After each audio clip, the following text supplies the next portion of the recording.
영겁의 어둠과도 같은 곳에서 살고 있던 모세에게 하느님께서 가까이 다가가셨습니다. 왕궁의 고급 교육을 받은 모세가 깨달을 수 있도록 놀라운 상징을 가지고 나타나셨습니다. 그 깨달음은, 그 지식은 자기 안에 영혼이 갇혀있던 모세를 이끌어낼 것입니다. 소위 이스라엘 출애굽의 앞선 내적 출애굽을 이끄신 것이죠. 그러나 여기에서 중요한 것은 성경 말씀이, 사건이 바로 우리 자신의 모습을 볼 수 있게 해준다는 데 있겠습니다. 이 점을 함께 볼 수 있었으면 좋겠습니다. 하느님은 모세에게 매우 놀라운 제안을 합니다. 오늘 우리가 들었듯이 어쩌고 저쩌고 쭉쭉쭉 늘어놓습니다. 그러나 모세는 니 떠들어라 이렇게 입 다물고 있습니다. 말씀이 끝나자 왜 접니까? 제가 어찌 파라오를 대면할 수 있습니까? 라고 반문합니다. 사실 출애굽의 영도자, 이스라엘 역사의 영웅, 하느님을 만난 자치고는 그 이면은 너무나 형편없는 자입니다. 그는 참으로 소심한 자였고 트리플 A 형, 도피, 도망하여 문제를 해결하지 못합니다. 무책임의 극치를 다루죠. 그리고 자기 자신에 대한 남의 말에 그토록 신경 쓰는 자였고 남의 평가에 귀를 쫑긋 기울이는 자였습니다. 그래서 살인을 한 겁니다. 다른 사람에게 박수를 받으려고요. 영웅이 되려고요. 고통이 무엇인지, 고난이 무엇인지 겪은 적이 없는 모세는 배고픈 사람에게 배고프면 라면 끓여 먹지 이렇게 말하는 자였어요. 그러나 이 대가는 평생의 외로움으로 치러야 했습니다.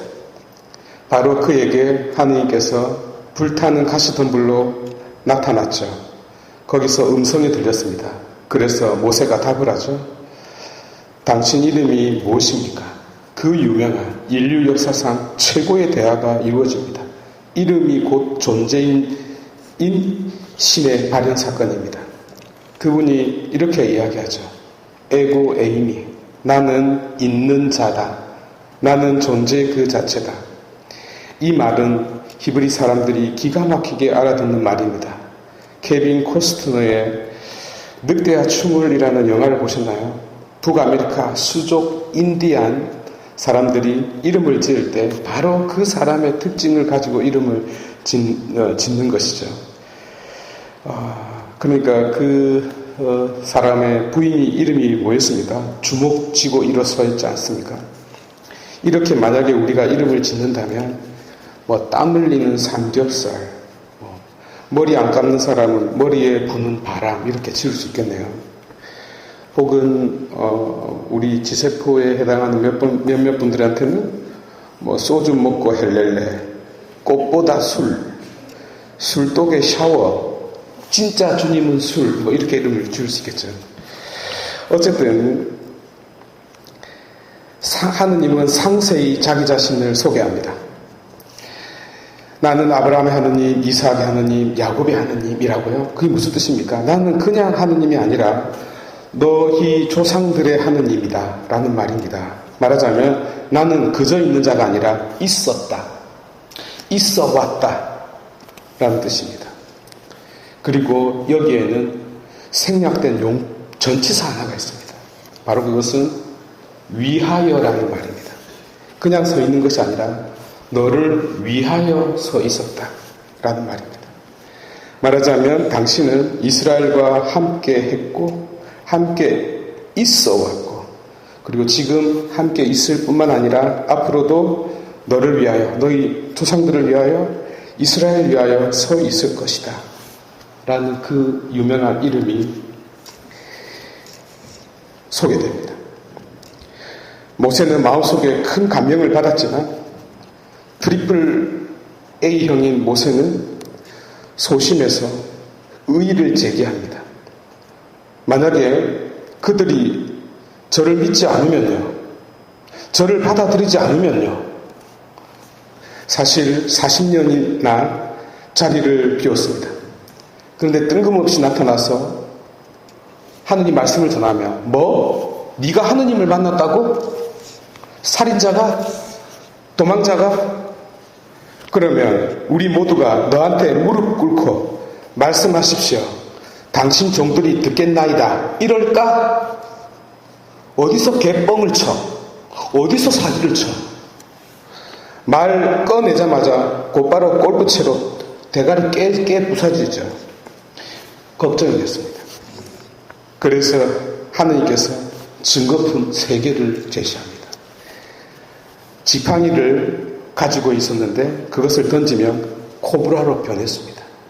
다시 꼬리를 잡으면 지팡이가 됐어요. 이거 보여주면 사람들 믿을 것이다. 자기가 이집트 왕궁에 있었잖아요. 그 정도는 이집트 마술사들도 할 수 있는 마술이거든요. 그래서 고개를 깍등하니까 네 손을 옷에 넣어보라고. 그래 다시 빼보라고. 그러니까 손이 나병이 됐습니다.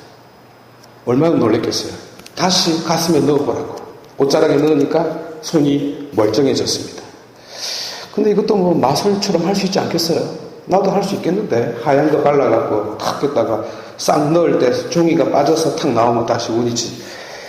그래서 네가 나일 강물을 한 그릇 떠서 나일 강물에 다시 탁 던지면 피바다로 바뀔 거라고. 근데 그 정도는 우리 북한 김정일께서도 할 수 있지 않습니까? 그러자 모세는 저는 말을 할 줄 모릅니다. 저는 말을 더듬습니다. 라고 이야기합니다. 이에 하느님은 누가 사람 입을 만들었느냐고, 누가 눈가를 만들었느냐고, 내가 만들었다고. 내가 너의 입이 돼줄게. 네 입에서 술, 담배 냄새 나지만 내가 네 입과 함께 한다라는 아주 구체적인 임마누엘 이야기를 합니다. 그래서 네가 말을 할 때 내가 안에서 말을 할게 라고 설득을 합니다. 그러나 얼마나 세상과 떨어져 살았는지 모세는 자신감이 없습니다. 그래서 제발 다른 사람을 보내십시오. 다른 사람을 찾으십시오. 하느님은 참다가 화가 머리 끝까지 났습니다. 눈은 토끼눈처럼 벌개지고 이를 뿌드득 까면서 파리채로 모세의 면상을 날리려다가 참고 하느님께서 자기 뺨을 때리고 담배 한 대 물고 모세하고 타협합니다. 이를 깨물고 아론 형이 있지? 예. 그 형 말 잘하지? 예. 말은 형이 하고 결정은 네가 지팡이로 해라. 내가 같이 가줄게. 이렇게 해서 타협을 봅니다. 그렇습니다, 여러분. 하느님은 이스라엘의 출애굽 이전에 모세의 출애굽을 먼저 단행하셨습니다. 그런데 자세히 보십시오. 우리 인생도 이렇게 저렇게 돌고 돌아 모세처럼 혹 되지 않았습니까? 오랜 세월 동안 온갖 오해를 받고 풀어지지 않는 인간관계, 아니 이미 그런 사람으로 낙인 찍히고 이미 저런 사람이라는 감옥 속에 살고 있지 않습니까? 안타까운 것은 이런저런 상처들이 스스로에게 체면을 건다는 것입니다. 내가 자격이 되나? 결국 내가 다른 사람들에게 상처 주지 않을까? 내가 무엇이라고? 나는 말을 잘 못하잖아.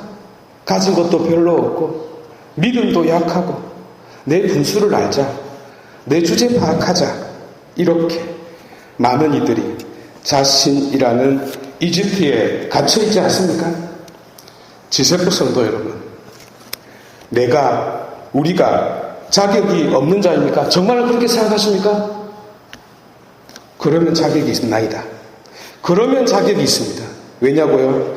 하느님의 함께 하심은 그 자체가 능력이기 때문에, 능력 없는 자와 함께 하시기 때문입니다. 여러분, 하느님은 우리 모두를 이끌어내시는 분이시고 인도하시는 분이시고 설득하시는 분이시고 함께 하시는 분이십니다. 아멘.